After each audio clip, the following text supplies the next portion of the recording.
Par nature, l'entreprise est immergée dans son environnement. Je ne sais pas si c'est citoyen ou si c'est naturel, mais je crois que c'est une des conditions de vie de l'entreprise que d'être plongé dans son environnement. L'entreprise, elle a besoin de son écosystème pour créer de la valeur. Et pour que cette création de valeur se fasse dans les meilleures conditions, il faut qu'elle réfléchisse à l'impact de son activité sur ses partenaires autour d'elle. La croissance économique, c'est une chose. Le développement de l'entreprise de façon harmonieuse avec les collaborateurs dans un territoire donné, c'est autre chose. C'est très important que l'entreprise s'inscrive complètement dans son territoire et dans son environnement. Il ne peut pas y avoir d'entreprise purement cupide ou d'entreprise qui vit uniquement sur son environnement en détériorant plus qu'en créant.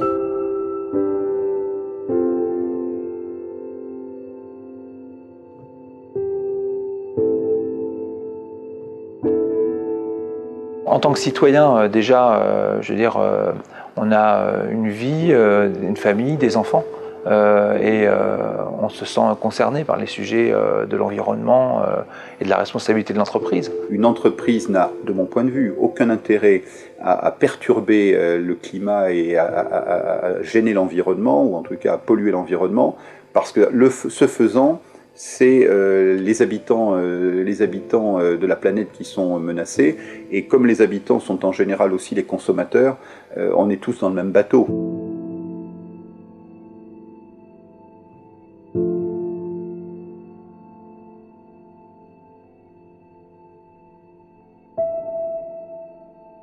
C'est une petite planète qui doit faire attention à ses ressources. Donc ça, je crois que c'est très important. Et puis ensuite, d'avoir une réelle recherche et une technologie qui soit moins gourmande en énergie, moins gourmande en eau.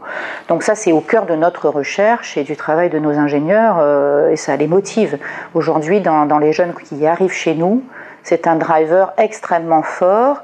Et je pense que c'est aussi un très gros driver pour le choix de l'entreprise à laquelle ils donnent leur force de travail. La question environnementale est évidemment une question fondamentale pour les entreprises, pour les établissements d'enseignement supérieur, pour le territoire. En ayant cette préoccupation de préserver au maximum le climat, nous protégeons nos habitants, mais nous protégeons également nos capacités économiques. On n'est plus dans les débats scientifiques d'il y a 10-15 ans en arrière, à savoir si oui ou non il y a un réchauffement climatique, si la planète est en danger, etc. Je crois que cette prise de conscience-là, aujourd'hui, elle est bien avancée.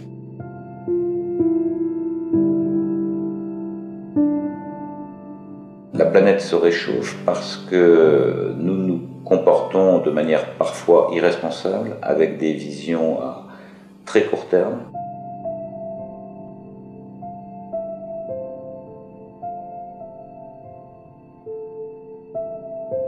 On sait tous aujourd'hui, que manger des bonbons pour les enfants détruit, si vous voulez, leurs dents.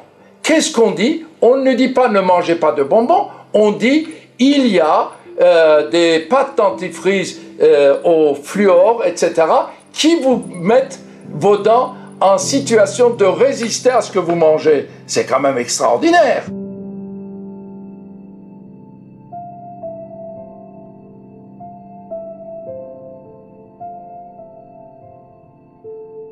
En matière d'écologie, une décision prise aujourd'hui donne ses fruits dans 50 ans. Et malheureusement, la vie dans l'entreprise des gens sont toujours inférieures à 50 ans.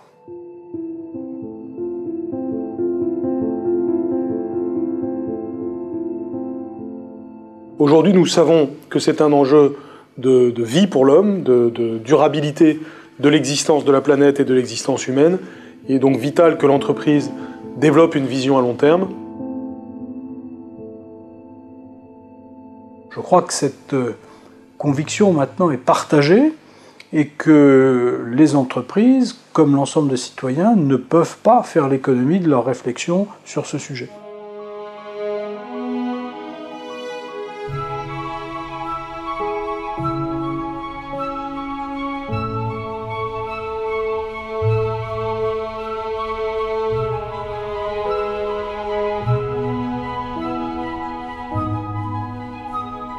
quand on rencontre les dirigeants du futur, ceux qui sont les leaders dans les startups, qui connaissent des développements très rapides dans notre pays et ailleurs aujourd'hui, la plupart d'entre eux, au-delà de leur vision technologique du monde et de cette vision participative qu'ils ont souvent comme clé, intègrent tout de suite l'aspect environnemental. Dans notre département, eh bien, il y a des entreprises qui n'ont pas attendu d'y être invitées, mais qui sont entrées dans ce mode de culture qui est celle du respect de son environnement et du respect humain, cohésion sociale et respect environnemental. Je crois que c'est là aussi un ressort du développement économique. Donc, objectif très clair, 100% de notre électricité sera d'origine non carbonée.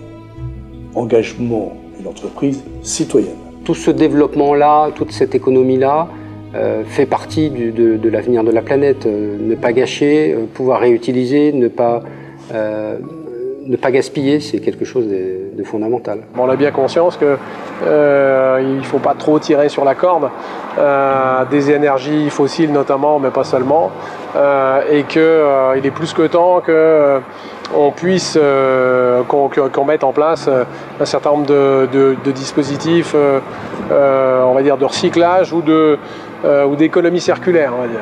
L'économie de demain est une économie circulaire, une économie de la fonctionnalité, où on va être à la fois beaucoup plus attentif aux matières premières qu'on utilise et on va être très rigoureux sur le recyclage des objets qu'on fabrique. Jeter, c'est quelque chose de complètement impensable aujourd'hui. Quand on doit faire des économies, jeter, c'est quelque chose de complètement antinomique aujourd'hui quand on parle d'économie. Gaspiller, c'est quelque chose complètement d'antinomique aujourd'hui. On est aujourd'hui dans l'économie circulaire. Les entreprises du XXIe siècle, du fait de la concurrence parfaite, la concurrence partout, est obligée d'optimiser ses coûts et ses procédés. Et optimisant les coûts et les procédés est obligé d'éliminer tous les gaspillages. Éliminer les gaspillages, c'est d'utiliser le minimum d'énergie, d'utiliser le minimum de matières premières, d'utiliser le minimum qui fait que actuellement on dit pour l'environnement il faut trier, il faut pas gaspiller. L'entreprise est obligée de le faire pour assurer sa compétitivité. Le fait d'être préoccupé par l'emballage et par les questions de recyclage de matière ou d'utilisation de matières recyclées plutôt que de matières neuves, par exemple, nous a permis de remporter des marchés. Ce n'est pas simplement une vertu pour les entreprises. Cette capacité à garder cette démarche éthique, c'est la condition de survie. Celles qui ne l'auront pas disparaîtront. Celles qui l'ont pourront appuyer leur progrès et leur révolution successive sur ces valeurs partagées, souvent avec leurs collaborateurs et avec leurs clients. L'entreprise n'est pas seulement un vecteur pour tout simplement gagner sa vie immédiatement, ce qui est évidemment indispensable, mais aussi pour créer de la valeur sur la durée. Ce sens de l'entreprise est absolument vital si on veut avoir de la force économique et de la stabilité sociale.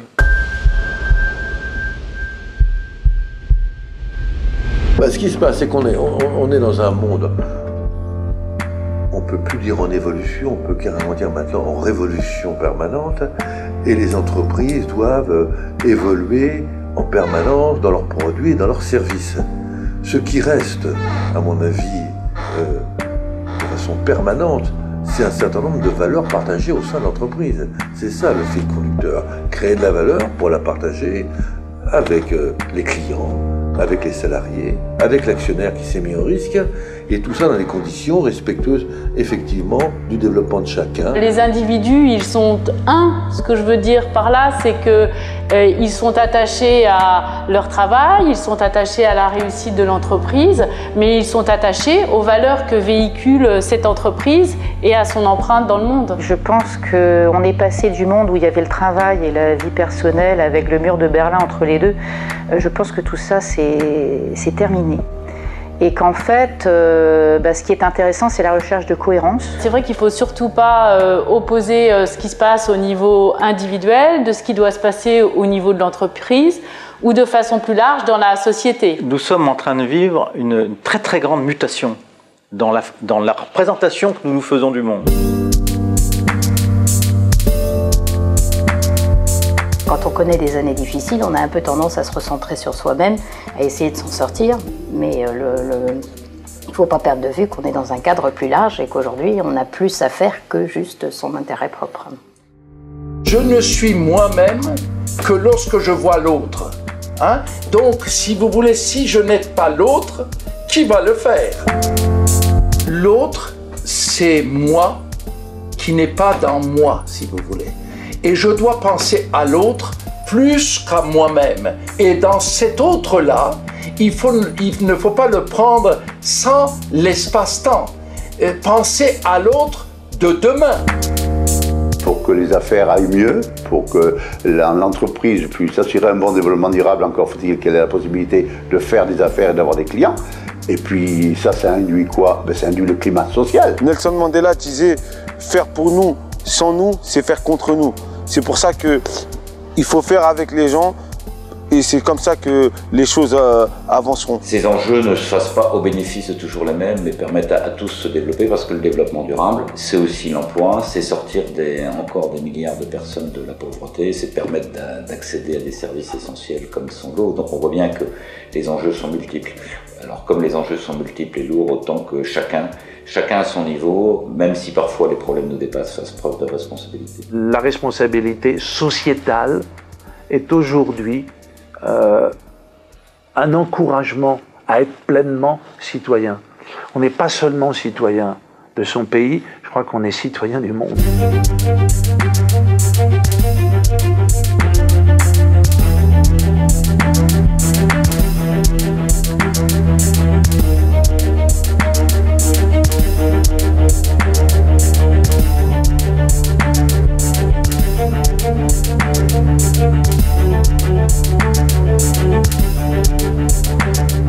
Nous sommes tous intimement liés actuellement dans le monde, même si notre propre monde de développement, environnement est régional. Mais le régional devient rapidement du mondial, parce que le mondial permet aussi de venir aider le régional. Il n'y a pas d'opposition entre l'aspect régional, national ou global.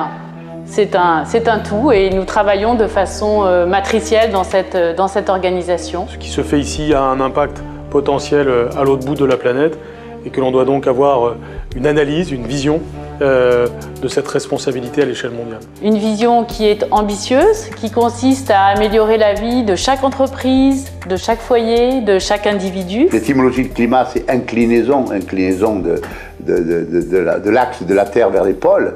Eh bien, l'axe de la Terre doit se diriger vers les pôles de satisfaction, du bien-être de l'ensemble de la population mondiale. Le souci de l'autre, regarder au-delà de son nombril, avoir de l'empathie, tout ça c'est non seulement des valeurs éthiques, mais c'est aussi des moteurs pour progresser, pour faire progresser l'entreprise. L'entreprise, elle est ouverte sur un réseau de partenaires, qu'elle ne peut pas être indifférente à la façon dont les hommes et les femmes vivent à la fois à l'intérieur et à l'extérieur de l'entreprise. Si les hommes avec lesquels je partageais des responsabilités dans mon entreprise ne partageaient pas avec moi à la fois un enthousiasme, un espoir, une qualité de vie, il n'y avait pas de raison que le lundi, ils viennent se donner corps et âme, et tout ça dans la durée. Le fait que les gens se sentent bien dans leur travail, c'est bien pour l'entreprise. Et je parle économiquement parlant. Des salariés plus heureux travailleront mieux et du coup amélioreront la rentabilité de l'entreprise. Ça, c'est une équation qui est évidente. La responsabilité sociale, c'est d'abord d'avoir des collaborateurs qui sont heureux de vivre au sein du groupe, heureux de se développer, heureux d'avoir une évolution de carrière, ça c'est important.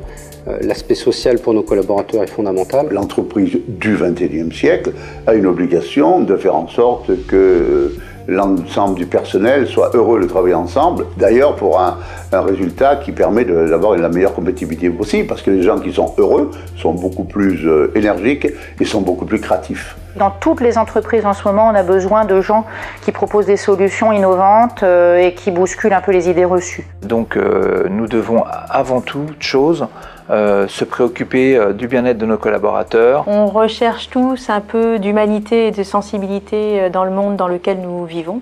Il me paraît important d'être contributeur et de montrer la voie.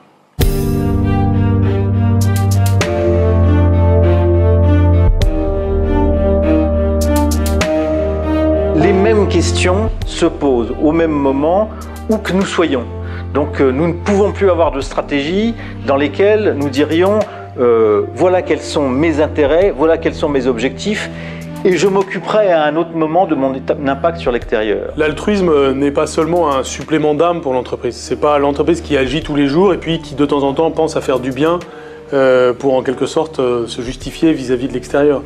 L'altruisme doit être au centre de la vie de l'entreprise, parce que c'est l'intérêt de l'entreprise. Une entreprise, comme on dit, citoyenne, c'est-à-dire qui agit de façon souvent non uniquement pécuniaire sur l'environnement, fait que l'entreprise aura une meilleure réputation et pourra se développer encore plus. Donc, je dirais que la responsabilité citoyenne de l'entreprise est une obligation pour sa propre réputation et pour son propre développement durable. Citoyen, ça veut dire qu'on voit l'intérêt de la société au sens large ou de l'humanité au même titre que son intérêt propre.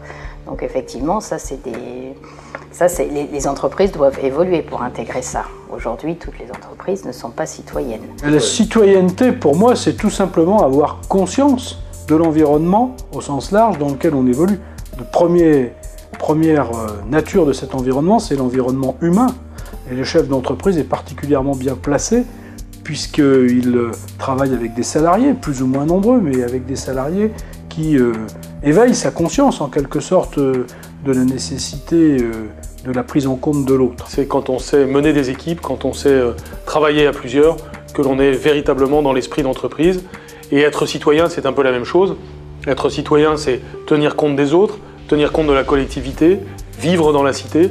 Et là aussi, ça réclame des qualités de compréhension d'autrui, des capacités d'empathie, qui sont aussi des capacités que l'on veut chez un entrepreneur. Je crois que l'esprit citoyen, c'est d'abord l'esprit collectif. Les chefs d'entreprise qui essaient de mobiliser un collectif autour d'une idée d'entreprise, d'un objectif de production de performance, le savent bien. Le citoyen, à l'origine, c'est celui qui s'engage dans une action collective, dans une action commune avec des risques. N'oublions jamais cela, jamais. D'ailleurs, le terme de socius, compagnon, ou sociare, s'engager pour, vous a donné société. Bon, donc la société politique, ou société civile à Rome, pas au sens du droit privé d'aujourd'hui, c'est la société de ceux qui ont mis ensemble un intérêt commun. Eh bien, l'intérêt commun est peut-être économique. Et l'entreprise est peut-être alors citoyenne. C'est-à-dire qu'elle est en osmose. Aujourd'hui, il n'y a plus aucun acteur économique qui ne peut s'exonérer d'un tissu environnemental, bien entendu, mais aussi d'un tissu institutionnel, de voies structurantes, de cadres. Bon, c'est un échange. Les chefs d'entreprise sont des citoyens à part entière, non seulement à part entière, mais ils font partie de l'élite de notre pays et à cet égard, ils ont bien évidemment des responsabilités qu'ils assument, notamment en s'investissant dans les tribunaux de commerce, notamment, c'est un exemple, pendant des responsabilités dans les chambres de commerce et d'industrie, bref, dans l'ensemble des institutions dans lesquelles ils ont vocation à être. C'est vraisemblablement l'expression d'une certaine citoyenneté, d'un sens du devoir du chef d'entreprise, de ne pas se contenter d'être à l'intérieur de son entreprise, mais aussi d'apporter son concours bénévole à l'exercice de cette action. Je pense qu'on aurait intérêt, bien au-delà des mandats, on va dire, plus traditionnellement entreprises, à avoir plus de diversité parmi les élus locaux et plus de représentants du monde de l'entreprise en général, des chefs d'entreprise notamment, mais du monde de l'entreprise. L'implication des dirigeants dans les territoires monte. On voit aujourd'hui, malgré les emplois du temps chargés, malgré le fait que l'entrepreneur est, comme on dit, le nez dans le guidon, etc., on voit des entrepreneurs qui acceptent de lever la tête du guidon, précisément, de regarder un peu l'évolution et les interactions par rapport au territoire, de s'impliquer. Moi, je passe à peu près un quart de mon temps professionnel est dédié à ce que je vais appeler la mission de contrat social, qui est le partage de l'expérience. Sortir des préoccupations quotidiennes de l'entreprise, s'investir dans la vie de la cité, c'est si ce n'est une nécessité, du moins une formidable opportunité pour chacun. Si je n'avais pas ces engagements, je ne sortirais pas de mon logiciel ou du logiciel de mes équipes. Une entreprise performante aujourd'hui, c'est une entreprise dont les collaborateurs sont créatifs, autonomes et des collaborateurs qui ont eux-mêmes des connexions et des interactions avec le monde extérieur. Un entrepreneur se doit de non seulement travailler au sein de sa cellule entreprise, mais de tisser des liens avec l'extérieur. Cette communication avec l'extérieur n'est pas réservée au chef d'entreprise ou à tel et tel de ses cadres de direction. C'est toute l'entreprise qui communique avec son environnement. Les entreprises, comme les hommes, ne sont pas des îles. Nul n'est une île, a dit un philosophe. L'entreprise n'est pas une île. L'entreprise, elle est dans son environnement. Elle travaille avec tout le réseau sociétal, je dirais, tout le réseau environnemental, que ce soit les concurrents, que ce soit les clients, que ce soit le personnel, que ce soit l'ensemble des institutions. Donc, il n'y a pas de possibilité de réussir en entreprise actuellement sans qu'il y ait des liens de mise en réseau. Parce que nous avons besoin de créer des emplois et de la richesse et de savoir comment on peut le faire intelligemment pour les générations futures. Et là, le rôle des entreprises, le rôle des entrepreneurs est essentiel, comme celui de tous les citoyens, parce que chacun, par ses choix et par son comportement, pèse sur cette question.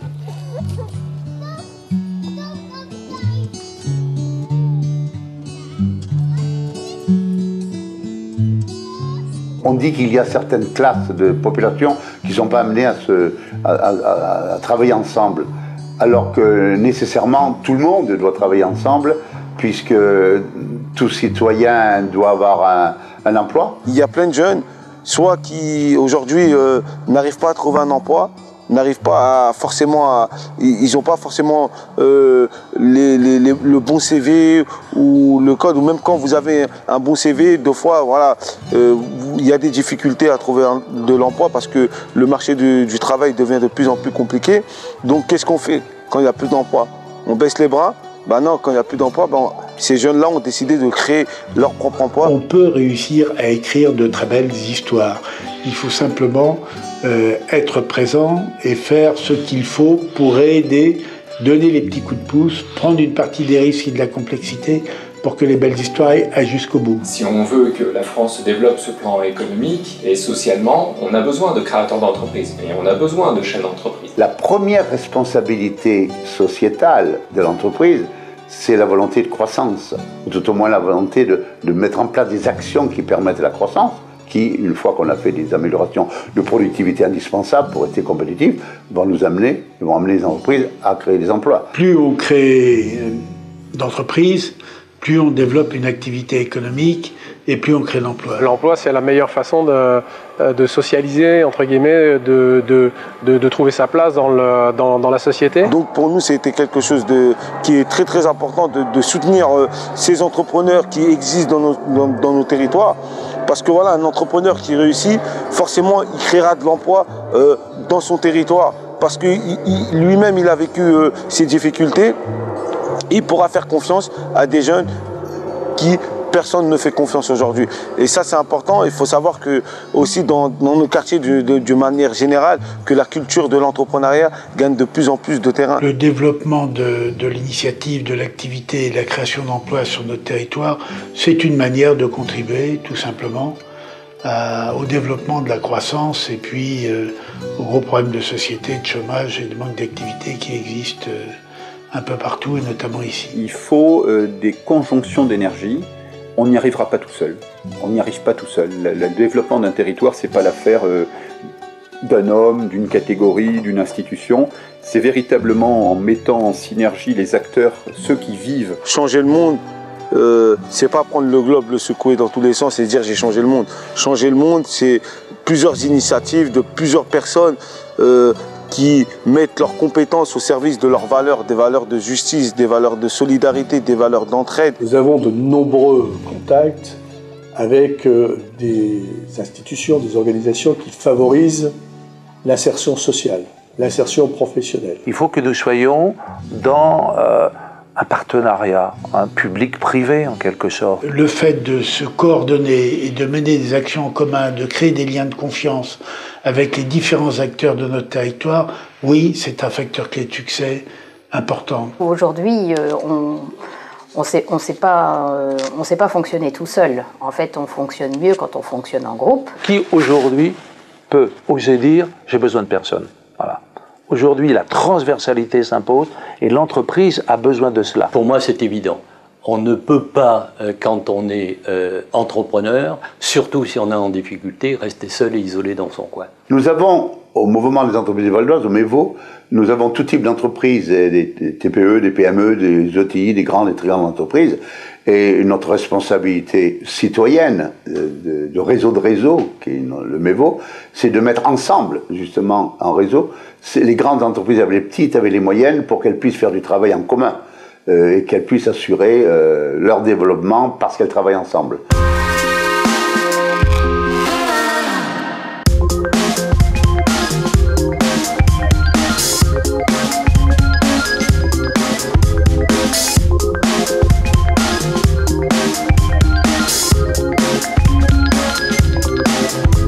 C'est important que ce lien et ce lien puissent se concrétiser. Le MEVO est très présent, dans le bon sens du terme, c'est-à-dire que sa présence fait qu'il a désormais une connaissance extrêmement pointue de ce qui se passe sur le territoire en matière d'enseignement supérieur et de recherche, et qu'il apparaît finalement comme un facilitateur, un ouvreur de portes. Il met en lien. C'est un réseau des réseaux, donc en fait, oui, il met en relation des gens, des entreprises. Le premier service des entreprises au MEVO, c'est de rapprocher les entreprises entre elles. Il incite tous les acteurs à être dynamiques en mettant les entreprises en réseau, en mettant aussi en lien les universités et les entreprises, en construisant également le maillage entre les entreprises et l'ensemble du territoire val-d'Oise. Donc c'est toute cette alchimie quelque part que le MEVO contribue à faire avancer. Grâce au MEVO, les entreprises se parlent entre elles, elles sont au courant des évolutions du territoire et du territoire dans le monde. On a tous les jours, beaucoup d'éléments du quotidien qui nous absorbent. On a besoin de structures qui nous aident à voir au-delà de ce quotidien. De pouvoir sortir effectivement de notre quotidien et de nous montrer d'autres expériences, ce qui donne à la fois parfois une claque, parfois l'envie et parfois la possibilité de coopérer. Et donc on ne peut pas être...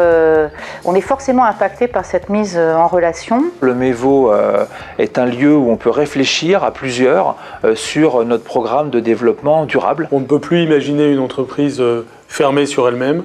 Elle en a besoin à tout point de vue, non seulement pour conquérir des marchés, pour comprendre l'évolution du monde, mais aussi tout simplement pour s'adapter, pour être à l'affût des évolutions. Les grandes entreprises du monde numérique d'aujourd'hui, elles sont entrées dans les innovations les plus décisives en ayant cette capacité à capter ce qui était en train de se passer autour d'elles. Aujourd'hui, nous sommes au cœur de la transformation numérique, digitale, de nos entreprises et de notre société.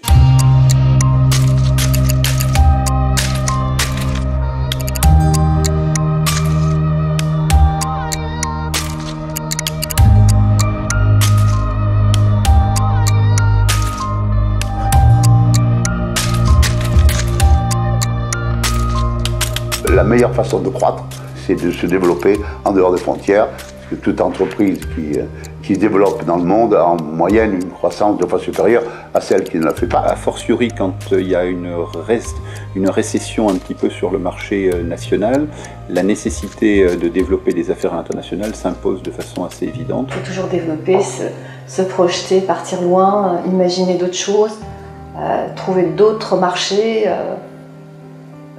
d'autres partenaires. C'est vital. Toutes les entreprises, tous les niveaux d'entreprise aujourd'hui ont à considérer le niveau international dès la création de leur activité. On a des marchés aujourd'hui qui sont plutôt l'Inde, la Russie, l'Amérique du Sud. Et donc, nous, notre territoire, c'est le monde.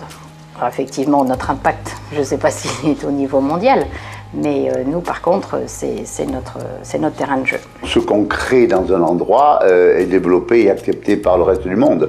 D'où l'énorme responsabilité pour une entreprise, même si elle ne le sait pas elle-même, c'est que quand elle crée un produit, quand elle crée un service, elle peut vraiment, peut-être, faire développer ce produit et service dans l'ensemble du monde.